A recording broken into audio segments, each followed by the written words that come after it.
মই হীৰকজ্যোতি হাজৰিকাই সমাগত অসম বিধানসভা নিৰ্বাচনৰ অসমৰ প্ৰায় সকলোবোৰ জিলাৰ সকলোবোৰ সমষ্টি 126টা সমষ্টিৰ নিৰ্বাচনী সমীক্ষা আগবঢ়াই আছোঁ।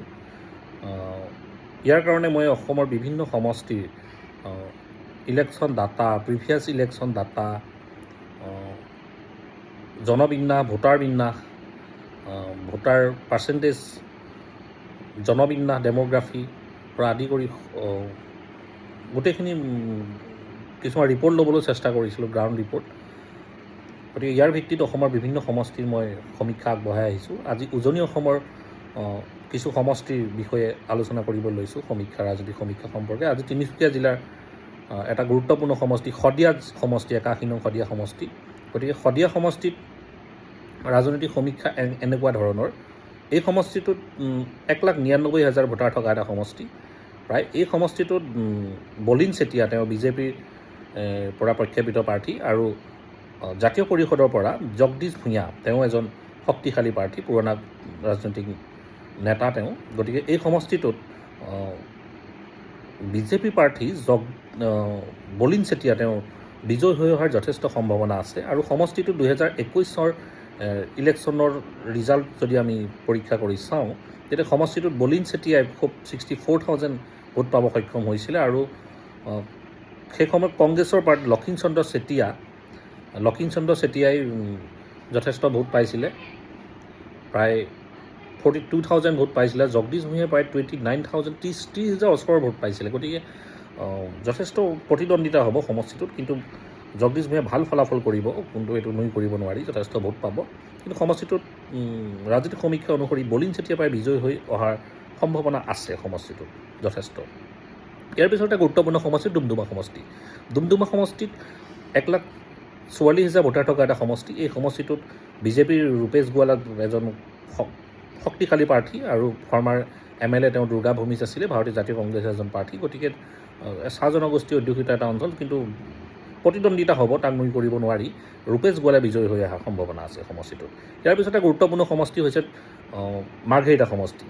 মাৰ্ঘেৰিটা সমষ্টিত এইবাৰ বিৰোধী ঐক্য মঞ্চই আপোনাৰ আগবঢ়াইছে ৰাহুল চেত্ৰীক ৰাইজৰ দলৰ পৰা। ৰাহুল চেত্ৰী এজন খুব যুৱ শক্তিশালী প্ৰাৰ্থী যেন অনুভৱ হয়। তেওঁ এটা সুকীয়া ষ্টাইলত নিৰ্বাচনী প্ৰচাৰ আগবঢ়াইছে দেখিব পাইছোঁ আমি। ছ'চিয়েল মিডিয়াটোতে যথেষ্ট সক্ৰিয়। গতিকে এই সমষ্টিটোত বিজেপিয়ে ভাস্কৰ শৰ্মা, তেওঁ বিজেপিৰ প্ৰাৰ্থী, তেওঁ এজন MLA হৈ আছিলে বা মাৰ্ঘেৰিটা সমষ্টিত। গতিকে ৰাহুল চেত্ৰী আৰু ভাস্কৰ শৰ্মাৰ মাজত প্ৰতিদ্বন্দ্বিতা হ'ব, কিন্তু ৰাহুল চেত্ৰীয়ে কিন্তু সমষ্টিটোত যথেষ্ট ভোট পাব। এইবাৰ প্ৰায় 50,000 ভোট প্লাছ হৈ যাব পোৱাৰ সম্ভাৱনা আছে। কিন্তু সমষ্টিটোত যোৱাবাৰ 21 ইলেকশ্যনতো যথেষ্টখিনি ভোট পাইছিলে জাতীয় পৰিষদৰ আৰু কংগ্ৰেছৰ প্ৰাৰ্থীকেইজনে, প্ৰায় 50,000 প্লাছ ভোট পাবলৈ সক্ষম হৈছিলে। আৰু ভাস্কৰ শৰ্মা 86,000 ভোট পাইছিলে। গতিকে সমষ্টিটো ভাস্কৰ শৰ্মা বিজয়ী হ'ব, কিন্তু ৰাহুল চেত্ৰীয়ে যুৱ প্ৰাৰ্থী হিচাপে সমষ্টিটোত ভাল ফলাফল কৰিবলৈ সক্ষম হ'ব। ইয়াৰ পিছতে গুৰুত্বপূৰ্ণ সমষ্টি ডিগবৈ সমষ্টি। ডিগবৈ সমষ্টি 1,42,000 ভোটাৰ থকা এটা সমষ্টি। এই সমষ্টিটোত ৰাইজৰ দলে প্ৰাৰ্থী আগবঢ়াইছে, তেওঁ দুলাল মৰাণ, তেওঁ এজন ৰাইজৰ দলৰ প্ৰাৰ্থী, আৰু বিজেপিৰ সুৰেন ফুকন, দুজনৰ মাজত প্ৰতিদ্বন্দ্বিতা হ'ব, কোনো নুই কৰিব নোৱাৰি। বিজেপি সমষ্টিটোত সুৰেন ফুকন ডাঙৰীয়া তেওঁ বিজয়ী হৈ আহিব। ইয়াৰ পিছতে নতুন সমষ্টি হৈছে মাকুম সমষ্টি। এইবাৰ মাকুম সমষ্টিটো তিনিচুকীয়াৰ এটা নতুন সমষ্টি ডিলিমিটেশ্যনৰ পিছত। এই সমষ্টিটোত প্ৰাক্তন MLA সঞ্জয় কিষাণ, তেওঁ এইবাৰ এই সমষ্টিটোত প্ৰতিদ্বন্দ্বিতা কৰিছে মাকুম সমষ্টিটোত। আৰু শিৱনাথ চেতিয়া, তেওঁ ভাৰতীয় জাতীয় কংগ্ৰেছৰ পৰা প্ৰতিদ্বন্দ্বিতা কৰিছে, কিন্তু সমষ্টিটোত সঞ্জয় কিষাণ বিজয়ী হৈ আহিব, এইটো নুই কৰিব নোৱাৰি, যথেষ্ট প্ৰায় বিজয় নিশ্চিত। এইবাৰ গুৰুত্বপূৰ্ণ এটা সমষ্টি হৈছে তিনিচুকীয়া সমষ্টি। প্ৰায় 1,72,000 ভোটাৰ থকা এটা সমষ্টি তিনিচুকীয়া সমষ্টি। এই সমষ্টিটোত বিজেপিৰ এখন নতুন মুখ এই সমষ্টিটোত প্ৰক্ষেপ কৰিছে পুলক গোহাঁই, তেওঁ এজন বিজেপিৰ প্ৰাৰ্থী, আৰু এজন যুৱকণ্ঠ এই সমষ্টিটোত প্ৰক্ষেপ কৰিছে ভাৰতীয় জাতীয় কংগ্ৰেছে, ডেভিড ফুকন। কিন্তু সমষ্টিটোত যথেষ্ট প্ৰতিদ্বন্দ্বিতা হ'ব, তাক নুই কৰিব নোৱাৰি। ভাৰতীয় জাতীয় কংগ্ৰেছৰ প্ৰাৰ্থীজনেও ভোট পাব, তেওঁ এজন যুৱক কণ্ঠ হিচাপে তেওঁ সমষ্টিটো আদৰি ল'ব, কিন্তু সমষ্টিটোত পুলক গোহাঁই তেওঁ বিজয়ী হৈ আহিব। ইয়াৰ পিছত আমি ডিব্ৰুগড় জিলালৈ আহিছোঁ। ডিব্ৰুগড় জিলা এটা গুৰুত্বপূৰ্ণ সমষ্টি, ডিব্ৰুগড় সমষ্টি।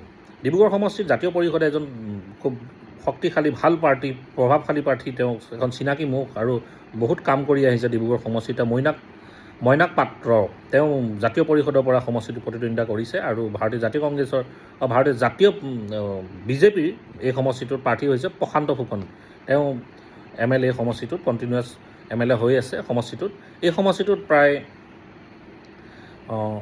প্ৰশান্ত ফুকন বিজয় হৈ অহাৰ সম্ভাৱনা আছে তেওঁ প্ৰিভিয়াছ ইলেকশ্যনত এই সমষ্টিটোত প্ৰায় 68,000 ভোট পাবলৈ সক্ষম হৈছিল আৰু জাতীয় পৰিষদৰ আৰু ভাৰতীয় জাতীয় কংগ্ৰেছৰ প্ৰাৰ্থীজনৰ মিলাই পাই সমষ্টিটোৰ 41,000 ভোট পাইছিলে কিন্তু এই সমষ্টিটোত এজন প্ৰশান্ত ফুকন বিজয় হৈ আহিব আৰু মইনাক পাত্ৰ তেওঁ যথেষ্ট ভোট নাপাব বুলি ক'ব নোৱাৰি তেওঁ কিছু পৰিমাণে ভোট পাব এবাৰ এটা চাবুৱা লাহোৱাল সমষ্টি ডিলিমিটেশ্যনৰ পিছত এটা একত্ৰিত কৰি চাবুৱা লাহোৱাল সমষ্টি নাম একেই হ'ল সমষ্টিটো আগতে এই সমষ্টিটোত AGPৰ প্ৰাৰ্থী জয় হৈ আহিছিলে লাহোৱাল আৰু এইবাৰ এই সমষ্টিটোত বিনোদ হাজৰিকা তেওঁ প্ৰতিদ্বন্দ্বিতা কৰিছে 1,73,000 ভোটাৰ থকা সমষ্টি আৰু প্ৰাঞ্জল ঘাটোৱাৰ কিন্তু যথেষ্ট প্ৰভাৱ থকা প্ৰাৰ্থী তেওঁ ভাৰতীয় জাতীয় কংগ্ৰেছৰ গতিকে সমষ্টিটোত প্ৰতিদ্বন্দ্বিতা হ'ব ইয়াক নুই কৰিব নোৱাৰি কিন্তু সমষ্টিটোত বিনোদ হাজৰিকা তেওঁ বিজয়ী হৈ আহিব সম্ভাৱনা যথেষ্ট এইবাৰ এটা গুৰুত্বপূৰ্ণ সমষ্টি দুলীয়াজান সমষ্টি এটা খুব গুৰুত্বপূৰ্ণ সমষ্টি গতিকে দুলীয়াজান সমষ্টিৰ ভাৰতীয় জাতীয় কংগ্ৰেছৰ প্ৰাৰ্থী ধ্ৰুৱজ্যোতি গগৈ তেওঁ যথেষ্ট শক্তিশালী প্ৰাৰ্থী তেওঁ 21ৰ ইলেকশ্যন যথেষ্ট ভাল ফলাফল কৰিছে দুলীয়াজানত যথেষ্ট ভোট পাব সক্ষম হৈছে কিন্তু ৰামেশ্বৰ তেলীৰ লগত যথেষ্ট প্ৰতিদ্বন্দ্বিতা হ'ব সমষ্টিটোত আৰু এইবাৰ এই সমষ্টিটোত খুব চাহ জনগোষ্ঠী এটা সমষ্টিটোত এইবাৰ ৰামেশ্বৰ তেলী বিজয়ী হৈ আহিব কিন্তু ভাৰতীয় জাতীয় কংগ্ৰেছৰ প্ৰাৰ্থীজনে ভোট পাব কিন্তু সমষ্টিটোত ইয়াৰ পিছত এটা গুৰুত্বপূৰ্ণ সমষ্টি নাহৰকটীয়া সমষ্টি ভোটাৰ যথেষ্ট কম যদিও 1,54,000 ভোটাৰ থকা সমষ্টি এই সমষ্টিটোত প্ৰাক্তন মন্ত্ৰী পুনতি ফুকন ডাঙৰীয়ানীয়ে প্ৰতিদ্বন্দ্বিতা কৰিছে সমষ্টিটোত আৰু তৰংগ গগৈ তেওঁ MLA হৈ আছিল সমষ্টিটোত আৰু তৰংগ গগৈ ডাঙৰীয়া সমষ্টিটোত বিজয়ী হৈ আহিব কোনো তাত ক'বলগীয়া নাই আৰু সমষ্টিটোত প্ৰায় বিজয় নিশ্চিত ইয়াৰ পিছত অন্যতম সমষ্টি খোৱাং সমষ্টিটো এবাৰ চবৰে এটা লেখত ল'বলগীয়া সমষ্টি ডিলিমিটেশ্যনৰ পিছত এটা নতুন সমষ্টি খোৱাং সমষ্টি প্ৰায় 1,53,000 ভোটাৰ থকা এটা সমষ্টি ভাৰতীয় জাতীয় পৰিষদৰ লুৰিণজ্যোতি গগৈ তেওঁ প্ৰতিদ্বন্দ্বিতা কৰিছে আৰু বিজেপিৰ চক্ৰ গগৈৰ লগত প্ৰতিদ্বন্দ্বিতা হ'ব সমষ্টিটোত আৰু সমষ্টিটোত ক'ব নোৱাৰি সমষ্টিটোত কি হয় অলপ যথেষ্ট টাইট হ'লেও এটা বিজেপিৰ প্ৰাৰ্থীজনৰ এটা সবল ভেটি আছে কিন্তু ক'ব নোৱাৰি মই সমষ্টিটো অলপ ৰাজনৈতিক এনালাইচিছ কৰি অলপ পলিটিকেল ডাটা এনালাইচিছ কৰি সমষ্টিটোত মই জাতীয় পৰিষদৰ লুৰিণজ্যোতি গগৈক মই বিজয়ৰ সম্ভাৱনা পচিবিলিটি দিছোঁ আৰু এই সমষ্টিটোত অলপ টাইট কিন্তু ক'ব নোৱাৰি মই জাতীয় পৰিষদৰ সভাপতিজনক এই সমষ্টিটোত মই প্ৰবেবিলিটি দিছোঁ জয়ী ইয়াৰ পিছত আহিছোঁ চৰাইদেউ জিলা এটা গুৰুত্বপূৰ্ণ সমষ্টি সোণাৰী সমষ্টিৰ উৎপল গগৈ তেওঁ প্ৰতিদ্বন্দ্বিতা কৰিছে আৰু বিজেপিৰ পৰা ধৰ্মেশ্বৰ কোঁৱৰ তেওঁ MLA হৈ আছিল সোণাৰীত 21ত তেওঁ যথেষ্ট ভোট পাবলৈ সক্ষমো হৈছিল 21ৰ ইলেকশ্যনত আৰু উৎপল গগৈৰ লগত প্ৰতিদ্বন্দ্বিতা হ'ব এই সমষ্টিটোত যথেষ্ট ভোট পাব উৎপল গগৈ যথেষ্ট ভোট পাব কাৰণ 2021ত সমষ্টিটোত সুশীল কুমাৰ চৌধুৰীয়ে ভোট পাইছিলে যথেষ্ট ভোট পাইছিলে গোট মানে যথেষ্ট ভোট পাব সক্ষম হৈছিল সমষ্টিটোত এইবাৰ হ'লেও সমষ্টিটোত ধৰ্মেশ্বৰ কোঁৱৰ তেওঁ ভাল কাম কৰি আছে গতিকে তেওঁ সমষ্টিটোত যথেষ্ট কাম কৰিছে গতিকে তেওঁ বিজয়ী হৈ অহাৰ সম্ভাৱনা যথেষ্ট ইয়াৰ পিছতে মহমৰা সমষ্টিত জ্ঞানদীপ মহান তেওঁ প্ৰাৰ্থিত্ব প্ৰদান কৰিলে ভাৰতীয় জাতীয় কংগ্ৰেছে তেওঁ যথেষ্ট তেওঁ শক্তিশালী বুলিব পাৰি সমষ্টিত মানে ভোট পাব কিন্তু সমষ্টিটোত সুৰুজ দিহিঙীয়া তেওঁ প্ৰাক্তন কংগ্ৰেছী তেওঁ 21ত যথেষ্ট ভোট পাইছিলে প্ৰায় 40,000 ওচৰৰ ভোট পাবলৈ 38,000 ভোট পাইছিলে প্ৰায় 39,000 ওচৰৰ ভোট পাবলৈ সক্ষম হৈছে সুৰুজ দিহিঙীয়াই গতিকে তেওঁ এবাৰ বিজেপিৰ পৰা প্ৰক্ষেপিত প্ৰাৰ্থী মহমৰা সমষ্টিত গতিকে দুইজন কিন্তু প্ৰাৰ্থী যথেষ্ট ভাল প্ৰাৰ্থী এইবাৰ মহমৰা সমষ্টিত এইবাৰ যথেষ্ট ভাল এটা ইলেকশ্যন সমীক্ষা হ'ব আৰু সমষ্টিটোত সুৰুজ দিহিঙীয়া প্ৰায় বিজয়ী হৈ অহাৰ সম্ভাৱনা আছে সমষ্টিটোত আৰু ইয়াৰ যোগেন মোহনে ডাঙৰীয়া 2021তো যথেষ্ট ভোট পাইছিলে সমষ্টিটোত গতিকে এই সমষ্টিটো এইবাৰ সুৰুজ দিহিঙীয়া বিজয়ী হৈ অহাৰ সম্ভাৱনা আছে এয়াই হ'ল মোৰ ৰাজনৈতিক সমীক্ষা চৰাইদেউ তিনিচুকীয়া আৰু ডিব্ৰুগড় জিলাৰ গতিকে মোৰ ৰাজনৈতিক বিশ্লেষণ অনুসৰি বিৰোধীয়ে এইবাৰ এই তিনিখন জিলাত যথেষ্ট ভাল ফলাফল কৰিবলৈ যে সক্ষম হ'ব তাক নুই কৰিব নোৱাৰি। একৰ পৰা দুটা সমষ্টি হয়তো এটা সমষ্টি যে তেওঁলোক ক্ষান্ত হ'ব পাৰে।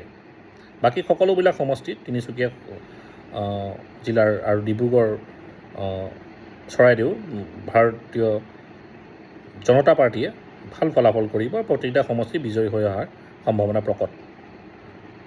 Thank U.